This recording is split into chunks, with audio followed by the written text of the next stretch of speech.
फिर किसी ने कहा कि कथा में जाकर क्यों बैठे? हम टीवी पर कथा सुनते तो हैं, हम मोबाइल पर कथा सुनते तो हैं। आप कहते हो कि आपके नजदीक में 100, 150, 200, 250, 300 किलोमीटर की दूरी पर भी अगर कथा हो तो उसको ग्रहण करिए। एक तो कथा अपने क्षेत्र में हो, ये बड़ी कठिन, बड़ी मुश्किल बात है। कथा होते होते भी कहीं ना कहीं कुछ अड़चन आ जाती है, कोई तकलीफें आ जाती हैं और कैंसिल हो। अभी अभी आज ही लखनऊ में जो कथा होने वाली थी वो कैंसिल हो गई।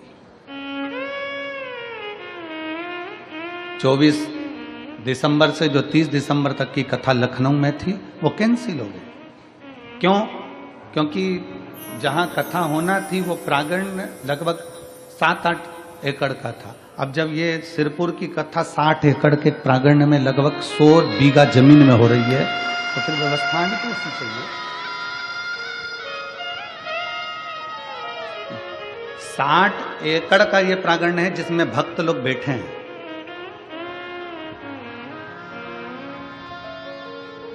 सौ बीघा के अंदर ये पूरी व्यवस्था करी गई।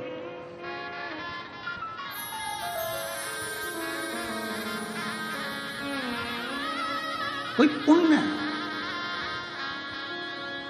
क्यों? नाम का स्मरण होगा तो हृदय में रमण होगा, रमण होगा तो दुख का मरण होगा, ये निश्चित है। श्री शिवाय नमस्तु, श्री शिवाय नमस्तु, श्री शिवाय नमस्तु, श्री शिवाय नमस्तु,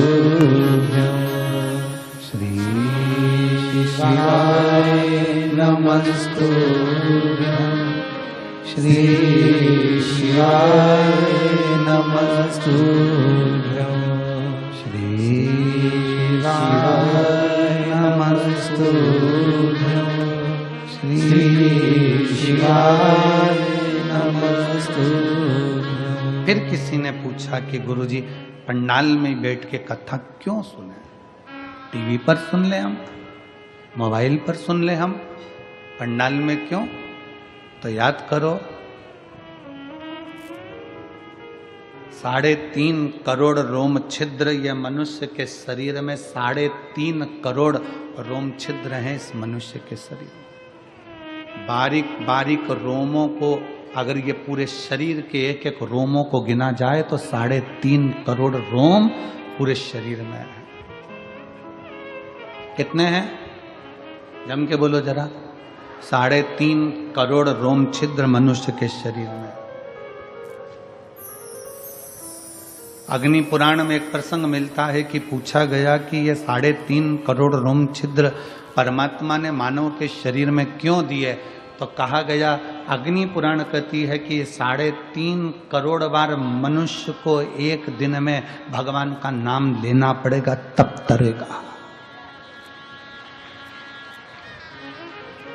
अब मेरी जीजियों, मेरे बेटियों, मेरे बेटाओं, मेरी माताओं, मेरे भाई, जितने आस्था चैनल पर सुन रहे हैं, जितने फेसबुक यूट्यूब पर सुन रहे हैं और जितने पंडाल में सुन रहे हैं, आप और हमसे भी कोई पूछेगा कि गुरुजी आपने 3.5 करोड़ बार क्या भगवान का नाम कभी लिया है?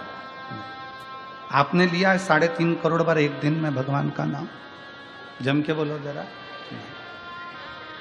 कोई संत, साधु, सन्यासी, तपस्वी भी नहीं होगा जो एक दिन में 3.5 करोड़ बार भगवान का नाम ले। तो अग्नि पुराण में आया कि ये मनुष्य तो 3.5 करोड़ बार भगवान का नाम ले ही नहीं पाएगा, फिर इसका क्या होगा? और शास्त्र कहता है जिसने 3.5 करोड़ बार भगवान का नाम ले लिया तो उसके दुख भगवान धीरे धीरे काटना चालू कर देता है। तो फिर ये 3.5 करोड़ बार बोल ही नहीं पाएगा तो इसका दुख भी नहीं कटेगा। तो फिर अग्नि पुराण ने कहा कि एक काम हो सकता है। शंकर जी बोले पार्वती से, पार्वती 3.5 करोड़ बार कोई अकेला बैठकर नाम नहीं ले सकता, तो कथा के मंडप में जाकर बैठ जाए। जब कथा के मंडप में किसी नाम का उच्चारण होगा, सब एक साथ बोलेंगे, ताली भी बजाएंगे। वो अक्षर जब एक एक के मुंह से निकलेगा, आपस में टकराएगा, छार छार हो जाएगा, तो 3.5 करोड़ रोम छिद्र में समा जाएगा और उसका कल्याण होगा। अब लोग कहते हैं महाराज जी, लोग पंडाल में कथा सुनने के लिए आते हैं तो इनका दुख क्यों कट जाता? कैसे कट जाता? इनका दुख कटता कैसे है? उसका केवल एक कारण है कि आपके मुख से श्री शिवाय नमस्तु, श्री शिवाय नमस्तु, श्री शिवाय नमस्तु, श्री शिवाय नमस्तु, श्री शिवाय नमस्तु, श्री शिवाय नमस्तु। जब आप नाम का उच्चारण करते हो, आपके मुख से शब्द निकलता है, वो टकराता है। अभी इसका कोई प्रमाण है कि शब्द टकराता है? उसका प्रमाण है गीता जी का उपदेश। गीता का उपदेश कुरुक्षेत्र के मैदान में भगवान कृष्ण ने अर्जुन को गीता सुनाई। बोलो, सुनाई कि नहीं सुनाई? अर्जुन को जो कुरुक्षेत्र के मैदान में गीता सुनाई, वो गीता का ज्ञान जो भगवान कृष्ण ने अर्जुन को दिया, अर्जुन को बोले भगवान कृष्ण गीता, उस गीता का उपदेश जब भगवान कृष्ण ने दिया, तो वो गीता बोलने पर भगवान के मुख से जो शब्द निकले, वो शब्द आज भी कुरुक्षेत्र की भूमि पर घूम रहे हैं। इसलिए वहाँ पर बड़े बड़े रिसर्च सेंटर लगाए गए कि भगवान ने जो ध्वनि में बोला था, वो ध्वनि पकड़ना है और उन अक्षरों को पकड़ना है। उसी अक्षरों को पकड़कर हमारे वेद और शास्त्र ये गीता का ज्ञान देते। अक्षर जो तुम बोलते हो, वो वायुमंडल में हमेशा रहते हैं, वो गूंजते रहते हैं, वो कभी समाप्त नहीं होते।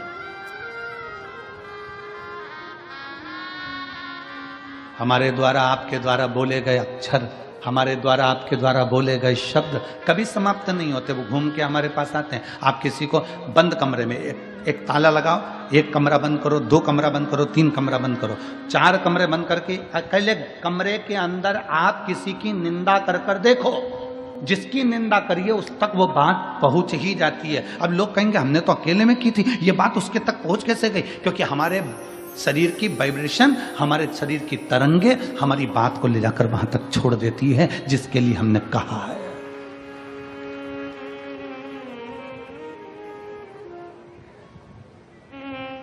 हमारे शरीर की वाइब्रेशन, हमारे शरीर की तरंगे वहां तक ले जाकर छोड़ देती है जिसके लिए हमने शब्द कहा। आप किसी को गाली देकर देखो, चलो जाने तो आपका कोई नौकर हो ना, आप अपने घर पे बैठ के नौकर को ही कुछ अपशब्द कह के देख ले, नौकर नहीं है वहां पर, परंतु उस नौकर को मालूम पड़ जाएगा कि मेरे सेठ के मुख में, मेरे सेठ ने मेरे लिए कुछ कहा, मेरे सेठ के दिमाग में कुछ चल रहा।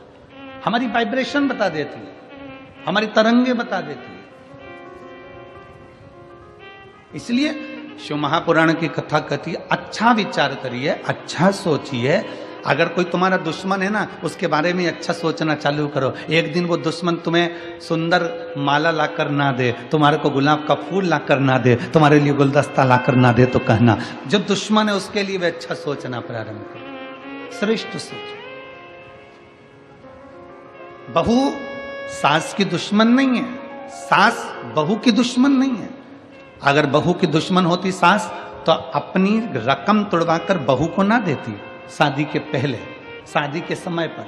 अगर सास तुम्हारी दुश्मन होती तो 1-2 लाख रुपए शादी में खर्च नहीं करती, 5-5, 10-10 हजार की साड़ियां, लहंगा तुमको नहीं दिलाती अगर तुम्हारी दुश्मन होती तो। और बहू अगर तुम्हारी दुश्मन होती तो वो अपना घर छोड़कर तुम्हारे घर में नहीं आती तुम्हारी गुलामी करने के लिए। ना सास बहू की दुश्मन है, ना बहू सास की दुश्मन है। ये दोनों रहते रहते एक दूसरे से बोलते नहीं, अपशब्द नहीं बोलते, पर अंदर ना जाने कैसे कैसी अंटी पालते रहते हैं, अंदर की वाइब्रेशन ऐसी कर लेते हैं, मम्मी ने ऐसा कर लिया, पापा ने ऐसा कर लिया, अंदर से सोच रहे हैं, तो वो वाइब्रेशन तुम्हारी सांस तक पहुंचती है, सांस की वाइब्रेशन बहू तक पहुंचती है, और दोनों का मनमुटाव आपस में चालू हो जाता है, और एक दिन ये होता है कि घर में अलग अलग हो जाते हैं। ये हमारे शरीर की वाइब्रेशन है, ये हमारे शरीर का विचार है, ये हमारी दृष्टि है। आप अच्छा सोचो ना, एक स्त्री, एक पत्नी रोज पति पर शंका करती है, रोज प्रतिदिन शंका करेगी, मन में शंका भरा गई है तो शंका करती रहेगी, शंका करती रहेगी, शंका करती रहेगी, शंका करती रहेगी। आखिर में पति को मालूम पड़ जाएगा कि ये शंका कर रही है, पति शंका करेगा तो मालूम पड़ जाएगा कि पत्नी शंका कर रही है। ये हमारी वाइब्रेशन है हमारे शरीर की, जो वहां तक पहुंचा दी। ये हमारे शरीर की वाइब्रेशन है जो वहां तक पहुंच रही है। शिव पुराण कहती है, अच्छा सोचिए, जब हम भगवान का नाम जाप करते हैं तो वो मंत्र टूटता है जब आपस में टकरा कर। तो जितने शिव भक्त यहाँ बैठकर कथा कर तत्व ग्रहण कर रहे हैं, लाखों शिव भक्त भगवान शंकर की कथा सुन रहे हैं, कोई टीवी के माध्यम से, कोई मोबाइल के माध्यम से कथा सुन रहा है, और जब वो भी मंत्र का जाप करता है तो उसकी वाइब्रेशन उस तक पहुंचती है और उन सब का कल्याण हो जाता है, जो चाहे टीवी पे सुने चाहे मोबाइल पर सुने। श्री शिवाय नमस्तुभ्यं श्री